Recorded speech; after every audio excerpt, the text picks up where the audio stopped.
What's going on, dudes and dudettes? So I want to get this video done before tonight, Friday, and the weekend starts for Saturday, just because so many games. You got tonight the Ducks playing again against Toronto. You got the Lakers in a big time matchup against Milwaukee. See where they rank against the number one team in the East. And then you also have tomorrow the big rivalry games for my teams. So USC gets to take down UCLA again. And then Duke, once again, hopefully at home, takes down North Carolina as well. So yes, definitely will be repping those jerseys tomorrow and even tonight maybe for that Lakers one. So they'll definitely need it.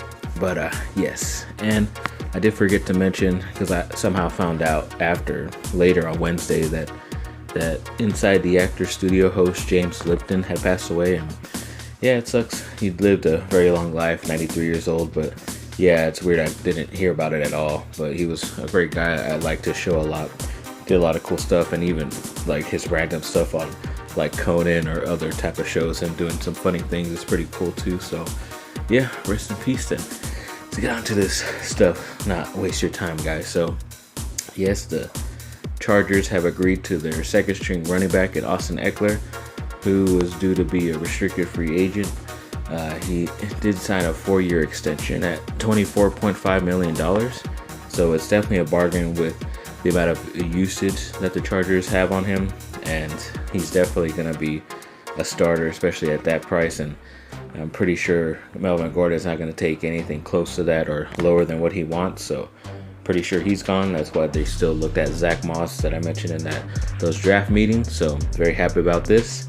And yes, thank you for trusting the process, Austin Ekeler. He definitely knows what it's all about, taking a hometown discount to be able to compete for Super Bowl titles. Then also he got some help actually, because the Chargers made a big trade with Carolina, which doesn't become official I think until March 15th or sometime after that. But they decided to trade their left tackle Russell Okung to the Carolina Panthers for the offensive guard in Trai Turner.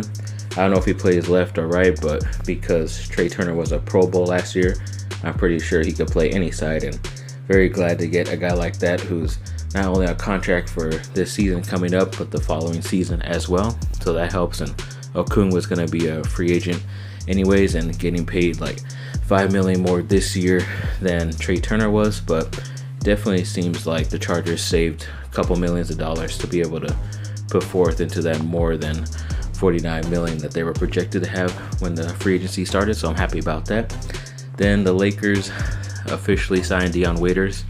He was one of the guys that I preferred over J.R. Smith that they were working out this last Monday. So happy that they got him. And then of course another news story comes out today that they are still actually looking for shooters, and maybe J.R. Smith is not out of the picture, but I'm pretty sure they'd rather choose somebody else, maybe younger, who can maybe play some more defense other than J.R. Smith to help him out instead of him. And I also saw too that the Clippers are signing Joakim Noah to a 10-day contract, so it looks pretty desperate on their part to try to get any type of big name player on their team to still compete in these playoffs. And people keep saying they're the Lakers stoppers, but I don't see it yet because they're not top 2 in the West. So you got to keep your game up, Clippers. And then also the Anaheim Ducks. I told you they were going to beat one of the top teams in the West in the Colorado Avalanche 4-3 in overtime.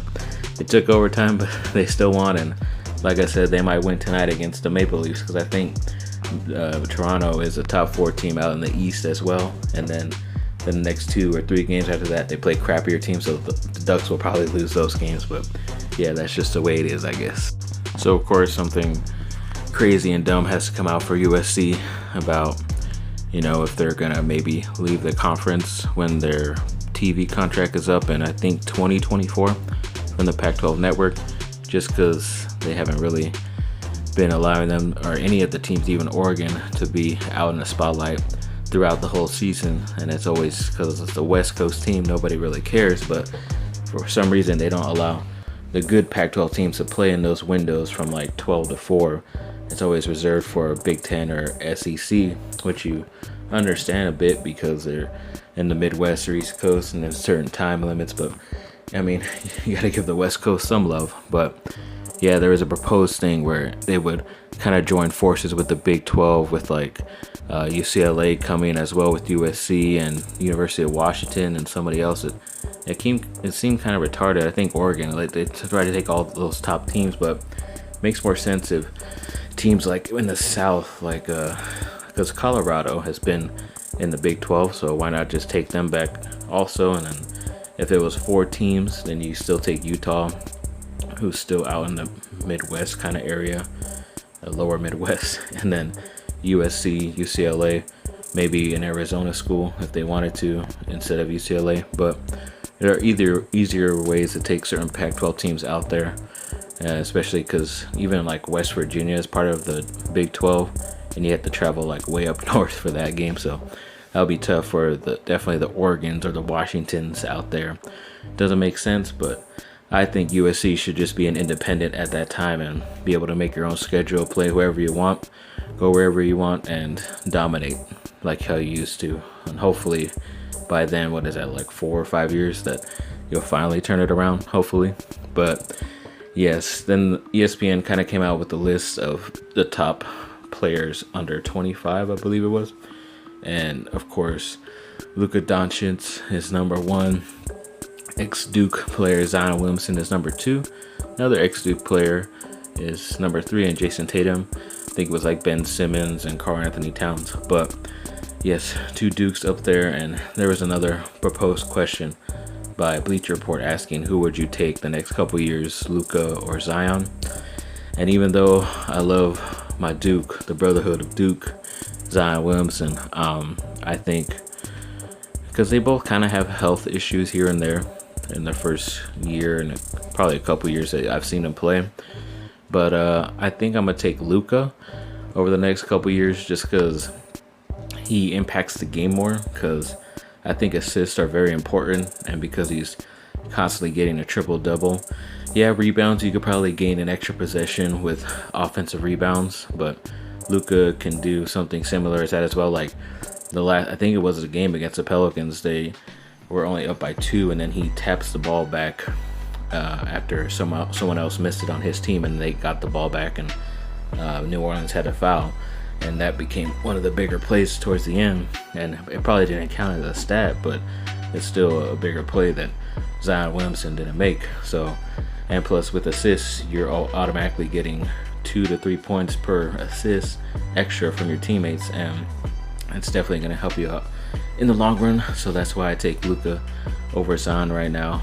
And yeah, sorry Brotherhood, but yeah, I'll definitely take him. And speaking of the Brotherhood of Duke, it's funny, even after a victory, I saved this video or this report for today, was that even after their blowout victory of North Carolina State, Bleacher Report still asked if everybody is pushing the panic meter or is panicking if you're a Duke fan. And I mean, I was already upset at this team at certain points, even though they've only had like 5 or 6 losses, which isn't pretty bad, especially if you got the 24 or 25 wins already.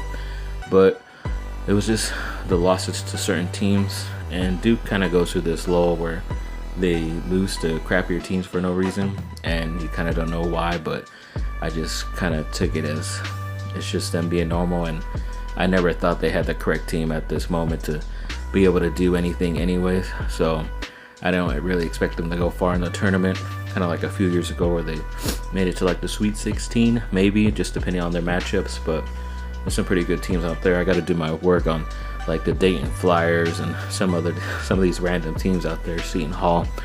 But yeah, should be getting up soon for that. But yeah, thanks for watching, people. Like and subscribe, comment down below, let me know what y'all think. Send some positive vibes out here on the West Coast for my teams, and yeah, stay away from that coronavirus, please. Fight on.